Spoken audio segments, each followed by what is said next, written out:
You've got a problem, change your fucking car. It's lights out and away we go! Hey, what's up, guys? It's Ams And it's Alana from On The Drivée podcast, and we're your hosts for today. We are gonna recap all the Australian Grand Prix. So to start off, let's talk Williams. Alex Albon had an incident in free practice 1. The car got wrecked, like the floor of the car got wrecked, and they had only one floor, which resulted in Williams taking the decision of putting Logan out of the race and having Alex drive instead of Logan Sargent. Yeah, I thought that it was kind of out of character for Williams to do something like this because everyone praises them for like being so fair with their drivers and just having a nice like racing environment for like both teammates.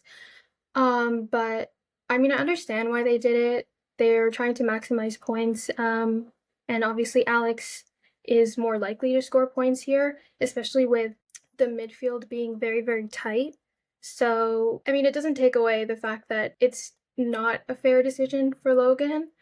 Yeah, I didn't like seeing how Logan was being punished for the team's failure to provide a third chassis, and for a mistake caused by his own teammate. I don't really. Yeah, I think the same, because from a team point of view, you want to maximize everything and have the most points. And of course, since last season, we've seen that Albon is bringing more points than Logan. But also, it just seems really unfair for Sargent and send a message of we don't really trust you.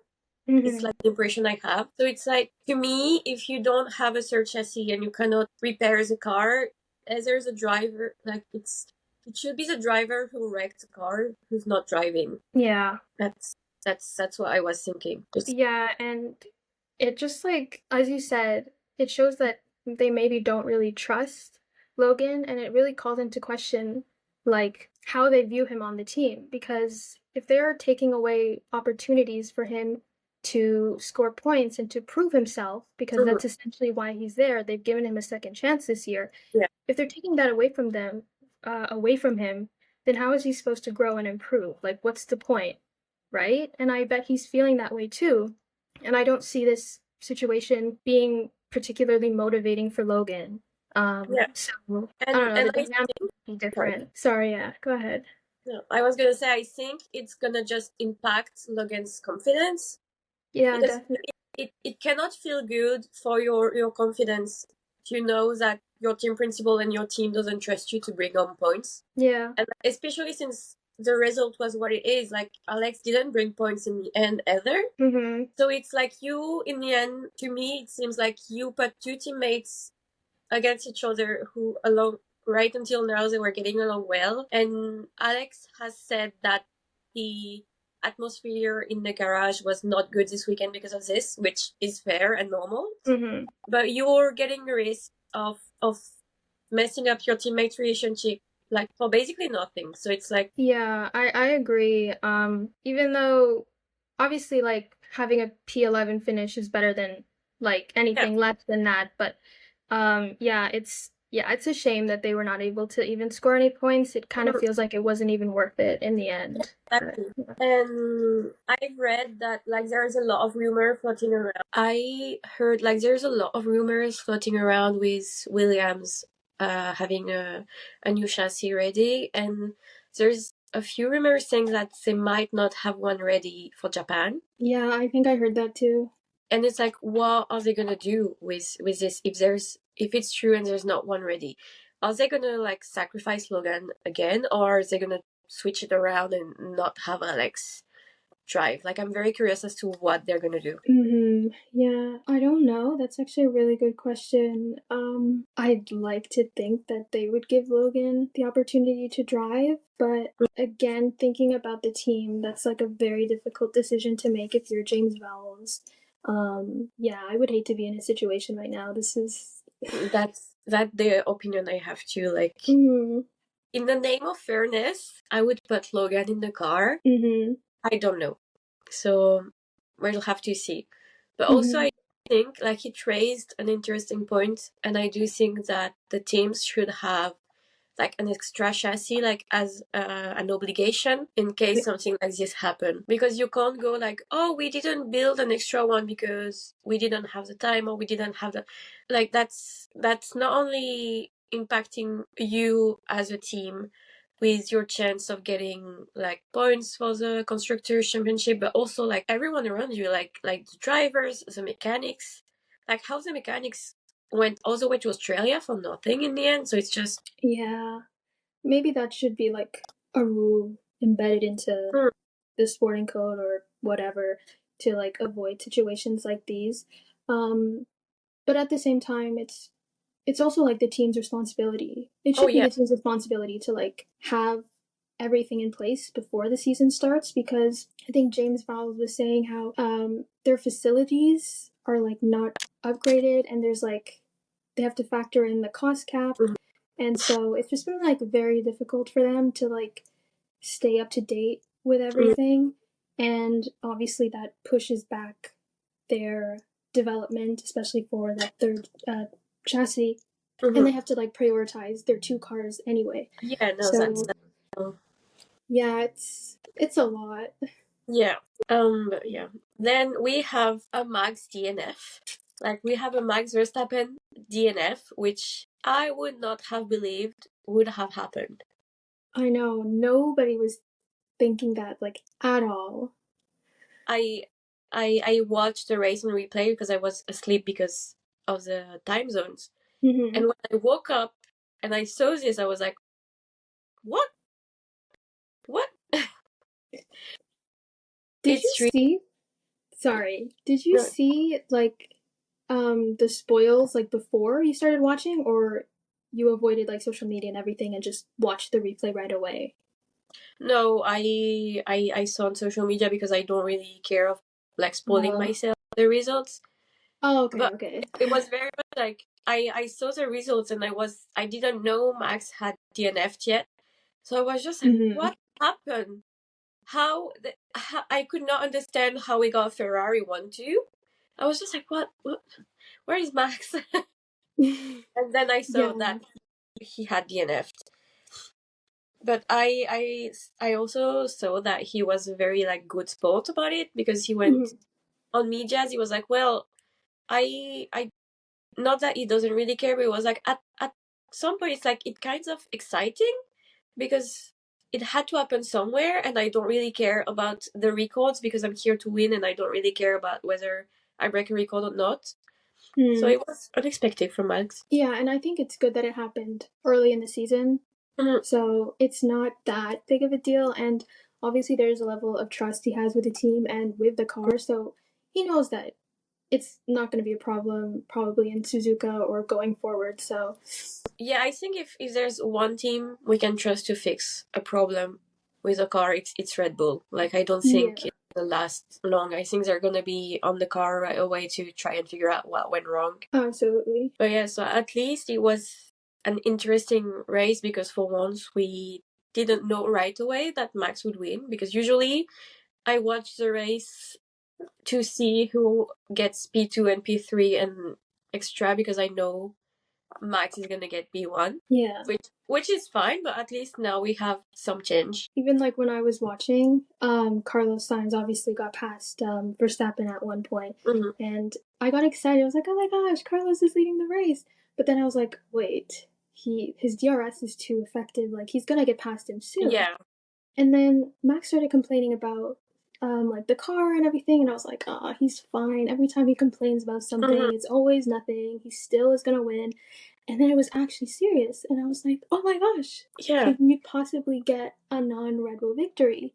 And obviously Checo was like a little bit further back in the field with the penalty he had, but then he started to get faster, especially like in the second stint, and I was like, oh no, I think Checo might win the race and we're gonna have another Red Bull win. But obviously that didn't end up happening, and I'm like obviously very happy, especially as a Ferrari fan, and even just a fan of Formula One in general, for us to have a win like this. It's always exciting when you have a win you don't expect. But yeah, this was and the fact that it was Carlos Sainz winning after he could not race 2 weeks ago because of appendicitis, and then so the guy had appendicitis, got out of the hospital to go to the paddock and watch the race from the paddock, like 2 hours after, like not 2 hours, but not long after, and then goes and gets on his car, still with his wig, because he posted a picture after and he still has a bandage and everything. It's insane. It's insane. Yeah, it really is. It kind of reminded me of last season in Bahrain. Of course, Lance Stroll had like broken his wrist, Yeah. and he also wasn't like fully 100%, and he still managed to score some good points for the team. It's probably his best race like of the season too. Like under those Yeah. conditions, to be able to put in a good drive and finish in the points, high in the points too, is Honestly, incredible. it's incredible. It's impressive. And I love how every single driver is joking about like, oh, maybe I'm gonna get my appendicitis removed so I can go faster. Like Yeah. I saw an interview of Charles saying maybe he lost a bit of weight with the appendicitis, so I'm gonna take it off too, so just to go faster. And I find it hilarious that no, it's an ongoing joke. I mean, we had the Alex Albon multiverse appendicitis, and now we have the Carlos Sainz one. Yeah. It's some good stuff though. Yes, it's very good, and I mean a Ferrari one too. We can't complain about that. It's yeah, it was very nice.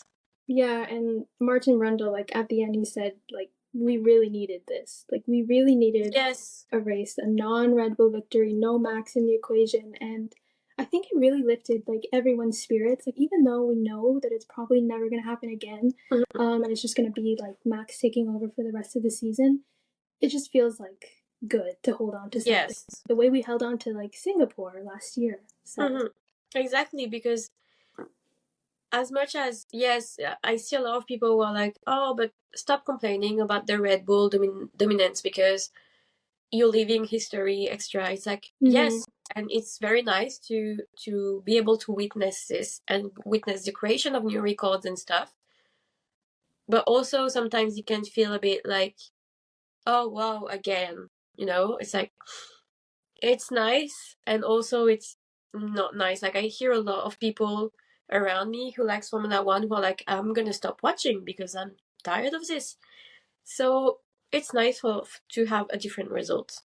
yeah, I agree too. I feel like we get sometimes so caught up in these moments where it's not like a Red Bull win.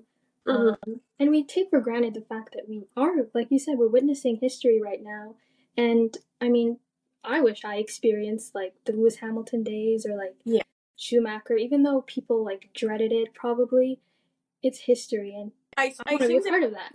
Yeah, exactly. I think they probably felt the same way we do feel about Max winning all the time now.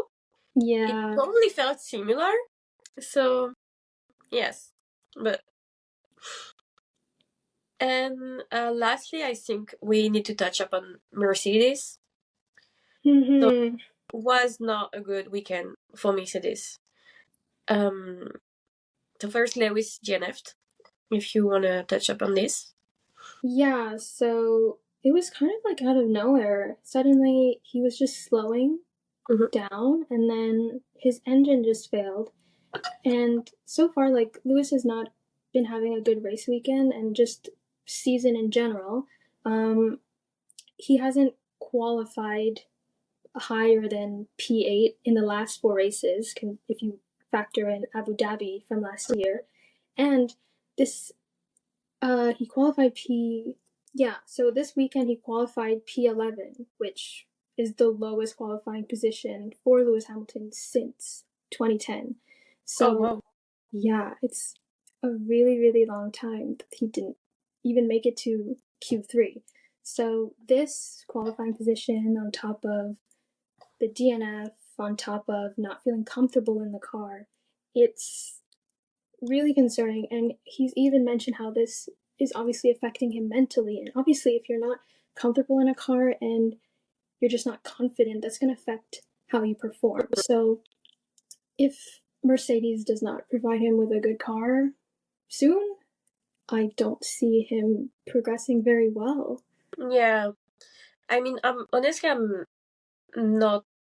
Now that I see how the car is doing, I'm not surprised anymore about him signing to Ferrari with just staying the same time Yeah. in the car. Because I was very surprised that he activated his exit clause even before the beginning of the season. But I think he saw while driving in the sim what the car would be like, and now that we can see it too, it's like I'm not surprised because it's been what 2 years now, 2 or 3 years now that Mercedes cannot bring him the car he needs, and they don't seem to be listening to his feedbacks. Yeah. Which when you have a driver who is Lewis Hamilton, it's like it's he has experience. He has the wins. He has like all the records. He knows what a good car is. So I think you should at least listen. And if you don't want to follow, or if like what he's saying, or I don't know, for whatever reason, fine. But I think they should take into account his opinions on the cars and things like this. Yeah. And I think ultimately it's what is driving him away from Mercedes and made him sign somewhere else. George Russell. Yes, Also, so what happened was Alonso drove differently in this lap than on the other one, causing like practically brake checking George, and then George just crashed, and his car was in the middle of the. I was going to say in the middle of the street. well, it is a street, so. his car crashed sideways in the middle of the racetrack. And what is kind of scary is like I don't know if you've heard his radio. Yes, I did. His radio was terrible to listen to because he was terrified. He immediately goes, red flag, red flag, red flag. I'm in the middle of the track. And what shocked me, like what surprised me, is that they did not put a red flag. Yeah. That looked very dangerous, especially since he couldn't see who was coming. He was completely blinded. So I can't imagine the fear of being in that car and just knowing that like a red flag is not out. And he was sideways, so he couldn't even get out of the car. Exactly. And I think again it's the FIA who messed up here, because we know the last death there was in the feeder series, where because of things like that, it was not because of the crash, but it was because of second hit after the crash. Yeah. And I think that's what scared George, which is totally normal. He had Lance coming it was like in a high speed part of the track, so it should have been red flagged right away. I thought it was strange. Like at first watching the race, I thought like maybe George had made a mistake. That's the reason why he like crashed out. But then of course like Alonso got a 20-second penalty and I was like, "Oh, what happened?" And so I read up on it a little bit and you're right. Like he did like some weird maneuver. He lifted off quite early. He downshifted weird. And he was entering the corner too slow, and that obviously surprised George because he realized, oh, I'm suddenly so close to Alonso, and then he lost downforce and lost control of the car, and so, I don't know. I guess I wouldn't really expect something like that from Alonso, given his experience. Exactly. I mean, if he did, I think it's okay to do something like this, as long as there's no danger doing it. So if George has been further away, fine. But it felt really dangerous, and I think that's why I saw a lot of people online complaining that because he had a 20 seconds penalty, but also 3 penalty points on his license. Yeah. And many people were saying it's too much, but I think given the situation, it's not too much because he it was dangerous. In the end, it provoked an accident that could have been it could have ended very badly if Stroll hadn't drove around George. Yeah, I agree. Obviously he wanted a better entry into turn 6, but even though when you're the leading car, you were focused on up ahead of you, but there was no one ahead of Alonso that he had to worry about. So obviously you're trying to defend as well, but you got to make sure that you are defending or driving in a way that it is responsible and safe for the other drivers. Yeah, you exactly. Have that little bit of consideration for someone behind you. Yeah. Exactly, because at the end of the day, it's even for him, it could have been dangerous, because if Russell had hidden him, it could have been dangerous for both of them. So I don't really know what went in his mind, but well. Yeah. We got a Ferrari 1-2. McLaren did well out here, though. Yeah, I'm happy for Oscar. Finished yes. P4, right? Yeah, P4. Yeah, nice for his weeks in and weeks out is just showing how good he is. He's so good. He's really up there. Especially like now, it's not his rookie year anymore. He doesn't have to learn the circuit, the track race anymore. So it's very, very good. Yeah, and it's exciting seeing McLaren up there. Yes. Someone different in a way, because obviously Mercedes is struggling a little bit. Aston Martin seems to be struggling with pace a bit, but yeah, it's nice to have someone else. Yeah, it's nice because you can see there's actually a fight with Ferrari and McLaren this year. So I think it's gonna be interesting during the year to see what's gonna happen, who is gonna end up where. So that's something I'm very excited for.